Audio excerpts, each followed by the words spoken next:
Já faz algum tempo que as mudanças no estilo de vida e no hábito alimentar da população brasileira repercutiram no peso de crianças e adolescentes, tornando a obesidade infantil uma realidade. Para sabermos mais sobre a doença, as causas, tratamentos e sintomas, nós vamos conversar com o endocrinologista Wallace Miranda. Boa tarde, doutor Wallace, seja bem-vindo à LEP TV Primeira Edição. Boa tarde, Juliana. Boa tarde a todos os nossos telespectadores. E você falou uma verdade. A obesidade infantil ela vem crescendo, ela vem se tornando uma realidade cada vez mais comum.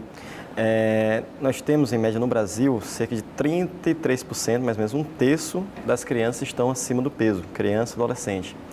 E de cada 5 crianças que têm essa obesidade infantil, 4 se tornarão adultos obesos. Ou seja, é um problema que começou lá na infância e vai repercutir durante a vida inteira, levando ao aumento da prevalência, da incidência de diabetes, de hipertensão arterial, doenças coronarianas, como infarto agudo do miocárdio e também outras doenças cardiovasculares, como acidente vascular cerebral, que é o derrame.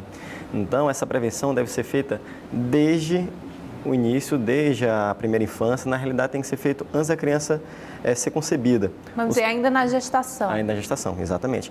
Aquela mãe que ganha o peso exagerado, ela prejudica não só a si mesma, mas também ao seu filho.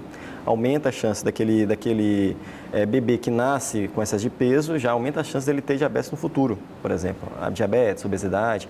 Então, é uma prevenção que tem que ser antes da gravidez. O pai e a mãe, eles têm que ter uma vida saudável, têm que manter essa vida saudável e passar essa orientação para os filhos. Que às vezes é muito comum a mãe achar que o problema está só no filho, não observe que o problema, ele na realidade está na família. Não adianta a mãe falar, meu filho tem que fazer uma alimentação adequada, mas na hora que ele abre a geladeira, está lá todas as coisas que ele não pode comer, mas a mãe está se alimentando porque ela acha que o problema não é com ela, por exemplo, é só com o filho. Na verdade é um problema familiar e a gente tem que abordar dessa maneira. Desde atividades físicas, no caso, a criança é orientada a fazer 1 hora de atividade mais extensa por dia. Andar de bicicleta, correr, tentar voltar à infância como era antigamente. Tentar ficar um pouco mais afastada dos tablets, celular, computador, televisão. Esse tempo que a gente chama tempo de tela, que é o tempo para ficar realmente com esses eletrônicos, exatamente, é no máximo de 2 horas por dia. O ideal seria para a criança 2 horas por dia. Quando é abaixo de 2 anos de idade, o ideal é que nem tenha ainda esse contato. Então, abaixo de 2 anos de idade é para ter sempre uma atividade mais lúdica entre a mãe, o pai e o filho. Procurar evitar deixar realmente muito tempo parado no local, tentar fazer uma coisa mais ativa com o filho.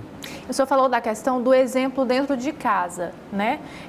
Mas como ter esse controle, doutor? O senhor que convive diariamente com essas crianças que buscam esse tratamento, pais que buscam esse tratamento, mas como controlar? Porque às vezes, por exemplo, estamos no período de férias, né? E praticamente é liberado. Você vai, os lanches, os fast foods. Como ter esse controle? Como os pais terem esse controle dentro de casa? Isso. Não deve ser uma rotina, como você mesmo falou, período de férias, uma vez ou outra, não tem problema nenhum. Uma alimentação um pouco a mais, não tem problema nenhum. O problema é quando isso vira uma rotina. É aquela alimentação com fast food, com industrializados todo dia, isso já não é saudável. Os pais têm que se alimentar de maneira saudável, porque o filho ele vai seguir mais pelo exemplo, não pelo que ele vai falar, não pelo você tem que comer isso ou aquilo, mas eu posso comer o que eu quiser, não é assim. Então tem que começar realmente do exemplo dos pais. Então é uma orientação, como eu disse, desde sempre. Quando o bebê nasce, tem a alimentação exclusiva, né, pelo leite materno. Após esses 6 meses, que é a parte exclusiva, tem que ir introduzindo alimentos de maneira gradativamente. E isso, o bebê, a criança, tem que ter contato com as frutas mesmo, conhecer a textura, colocar na boca, é uma coisa gradual. Ela vai se adaptando, se habituando a isso. Nesse período, por exemplo, tem que evitar o máximo possível refrigerante, por exemplo, evitar outros industrializados, doces, porque o paladar dele está em formação. Então, se coloca alguma desse tipo de substância, acaba que a criança fica com um paladar mais modificado, ele fica querendo mais realmente essas coisas, a pessoa acaba gostando mais mesmo. Então tem que ter um contato mais com as frutas e verduras. Após 2 anos de idade, durante a infância mesmo da criança, infância, adolescência, tem que ter pelo menos 5 porções por dia de frutas e verduras. Pode ser no café da manhã, no lanche da manhã, no almoço, no jantar, uma banana, uma laranja e assim por diante. Doutor Wallace, o que a gente percebe também é que há muito uma cobrança por parte da sociedade em relação ao peso das crianças. Às vezes você vê uma criança que às vezes ela está naquele peso ideal para ela, mas está magrinho, né? Bota ele para comer, e às vezes as crianças têm essa dificuldade para comer. Quando identificar que aquele sobrepeso daquela criança realmente é arriscado e que realmente é um problema? Isso é um grande detalhe, porque é muito comum as mães compararem seus filhos com outros filhos. Então, às vezes, o que é comum para um não é o correto para o outro. Então, tem que ter uma avaliação personalizada, especializada. Para cada idade, existe uma variação da altura, para cada idade existe uma variação do peso, que isso tem que ser avaliado por um profissional mesmo específico, o endocrinologista, o pediatra, o nutricionista. São todos capazes de fazer essa avaliação para saber se realmente aquela criança está no peso normal, se está no seu sobrepeso ou obesidade. A partir daí, tentar algumas medidas para poder controlar. Se estiver no peso normal, orientação, manter a orientação da atividade física, manter a orientação da alimentação. Se estiver com peso acima, tem que ter um plano alimentar individualizado mesmo. Ideal que seja acompanhado por um nutricionista infantil, que é especialista já nessa parte. Então, tem que ter uma avaliação especializada e conduta personalizada também. Doutor Wallace, qual a diferença do sobrepeso para a obesidade? O sobrepeso é um nível antes da obesidade. Ou seja, se não fizer nada, acaba evoluindo para a obesidade. No Brasil, nós temos, em termos de adulto, mais da metade da população está acima do peso. Mais ou menos uns 55% da população acima do peso. De obesidade é menos, é um pouco menor, cerca de 20%. Ou seja, quando a gente fala sobrepeso, fala excesso de peso, a gente está pegando uma população bem maior. Já é uma população que tem que ficar atenta, que tem um risco maior dessas outras doenças. Então, a gente já tem que intervir nisso, modificar os hábitos alimentares, às vezes, quando necessário, iniciar alguma medicação para corrigir. E na criança, segue o mesmo padrão. A gente tem que evitar essa obesidade infantil, porque a obesidade infantil ela vai também continuar na época do adulto e com todas as doenças associadas, inclusive cânceres também, então várias doenças.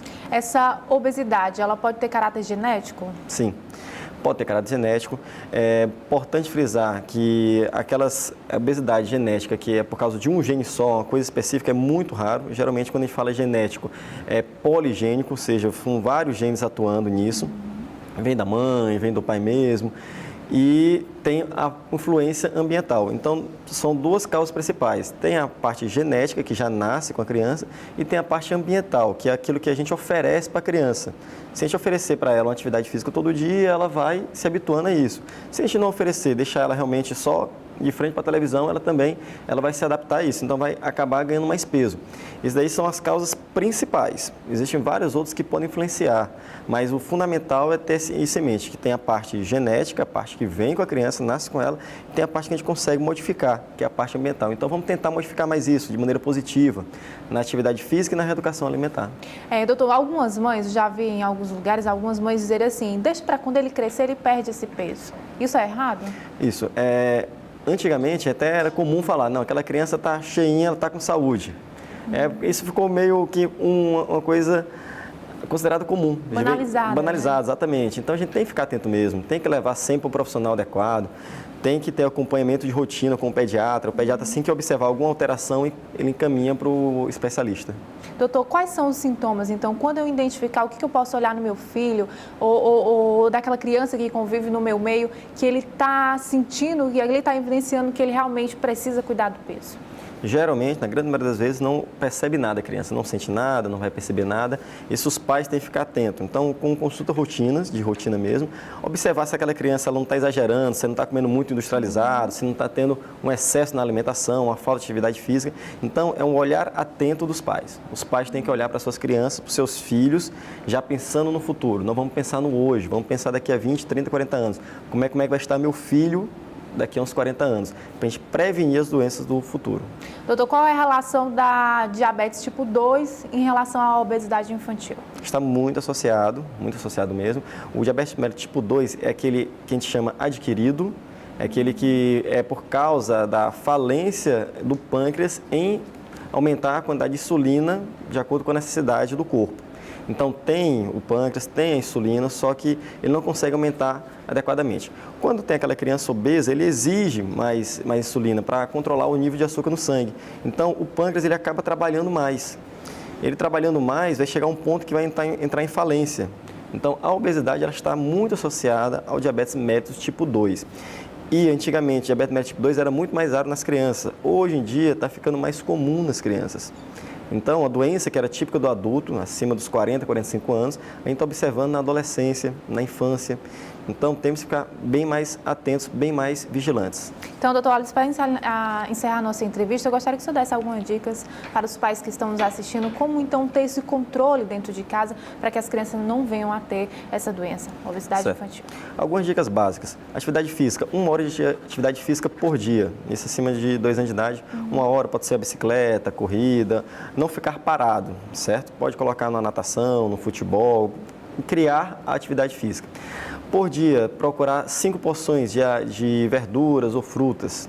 Isso espalhar durante o dia, tá certo? Não é para juntar tudo numa refeição só e procurar espalhar com relação a isso. Tempo de tela, tempo em frente a computador, a celular, a televisão, no máximo 2 horas por dia. Vamos tentar tirar a nossa criança mais desse estímulo e deixar a nossa criança mais ao ar livre, brincando, tendo outros contatos. Quando for no supermercado fazer a feira, leva a criança junto. É saudável, é bom, ela olha, ela vai pegar no maracujá, vai pegar numa fruta, analisar direitinho, ver textura, ela vai conhecendo. Então, é saudável isso daí também. E até na hora da cozinha, vai preparar uma salada, chama a criança para ela ver, isso sempre auxilia, tá certo? Então, ok, então, muito obrigada pela participação do Dr. Wallace Miranda, endocrinologista. Boa tarde, obrigada pelo Boa tarde, Juliana, eu que agradeço.